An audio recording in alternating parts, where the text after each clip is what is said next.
C'est l'histoire des cheveux, oh, de la coupe éternelle, oh, c'est l'histoire des cheveux. Yo les gens, aujourd'hui on se retrouve pour une nouvelle vidéo qui va d'ailleurs lancer une nouvelle catégorie dans ma chaîne où par des petits formats je vais essayer de vous expliquer un petit peu les raisons pour lesquelles on fait quelques petits gestes de notre routine beauté, comme par exemple pourquoi on a les cheveux courts, pourquoi est-ce qu'on se maquille, d'où est-ce que vient le rouge à lèvres, etc. Donc je vais essayer de respecter ce timing et j'espère surtout que ça va vous intéresser. Donc aujourd'hui on va aborder le thème des femmes et des cheveux courts. En fait il s'avère que cette année j'ai eu envie d'avoir une coupe courte et en fait en regardant les femmes tout autour de moi, dans la rue, en prenant le tram, dans le bus, etc.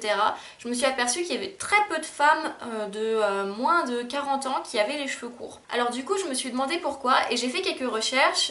Je sais pas si j'ai vraiment répondu à ma question, mais en tout cas, je voulais vous faire part de ce que j'ai découvert. Il s'avère que le port des cheveux courts pour une femme est assez récent, c'est-à-dire que ça date d'il y a moins de 100 ans et ça a été difficilement accepté dans la société. En fait, si l'on remonte le fil de l'histoire, les femmes ont toujours eu l'habitude de porter de longs cheveux. Cependant, ce n'était pas obligatoire. Par contre, à partir de l'arrivée du Nouveau Testament, le port des cheveux longs pour les femmes a été fortement conseillé et à l'inverse, le port des cheveux courts pour les hommes était fortement conseillé, voire honteux s'ils avaient les cheveux longs. Ce n'est qu'à partir de la Première Guerre mondiale, c'est-à-dire 1914-1918, que les femmes ont commencé à se couper les cheveux courts pour des raisons de simplicité, de modernité et de praticité. Je vous laisserai en barre d'infos les liens où j'ai pu trouver ces informations là, comme ça vous pourrez faire un petit peu vos petites popotes en cherchant un petit peu les informations si ça vous intéresse de votre côté. Dans les années 1920, cette coupe courte pour les femmes a été relativement répandue parce que les coiffeurs se sont tout simplement décidés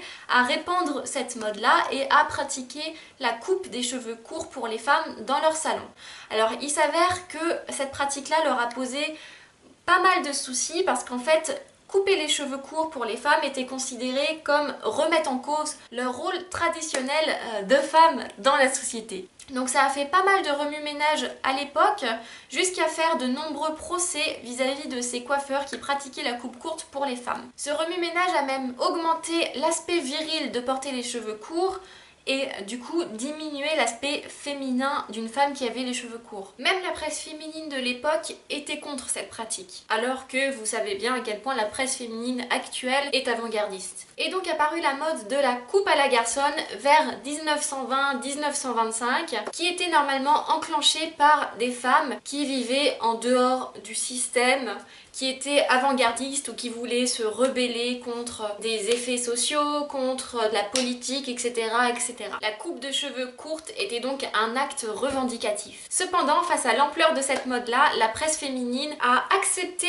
la coupe à la garçonne en ajoutant énormément de bijoux à ses mannequins pour rendre la chose un petit peu plus féminine. Cependant, même si actuellement la coupe de cheveux courts est largement acceptée dans nos mœurs et dans notre société, la majorité des femmes en 1994 continuaient à penser que les hommes préféraient les cheveux longs. Une étude de 2001 a d'ailleurs montré le lien significatif entre le port de cheveux longs et le potentiel de reproduction d'une femme. C'est-à-dire que si l'on prend des femmes à âge équivalent, les femmes qui portent les cheveux longs ont plus d'enfants que les femmes qui portent les cheveux courts. Il a également été montré que plus une femme a les cheveux longs, plus elle s'estime être en bonne santé. Enfin, il a également été montré que plus une femme avance dans sa relation avec quelqu'un, plus sa taille de cheveux diminue, ce qui est assez intéressant. Donc, techniquement, est-ce que cela voudrait dire que lorsque l'on est célibataire, on a les cheveux longs pour attirer l'être aimé? Je sais pas. Peut-être que ça pourrait être l'idée d'une autre étude.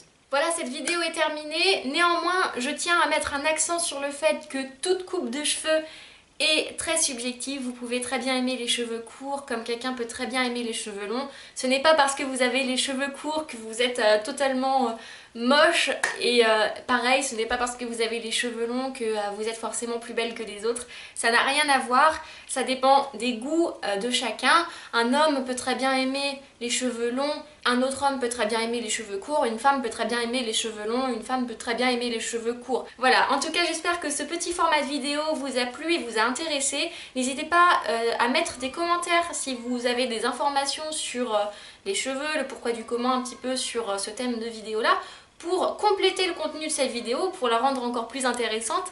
N'hésitez pas également à mettre un petit pouce bleu pour cette vidéo, comme ça me permettra de voir si vous avez aimé cette vidéo ou pas, et ça me permettra de savoir si vous êtes intéressé à avoir d'autres contenus. Bien évidemment, moi ça m'intéresse, mais c'est aussi un travail d'équipe, hein. Est-ce que vous, ça vous intéresse? Parce que si je fais des vidéos dans le vide, ça sert à rien.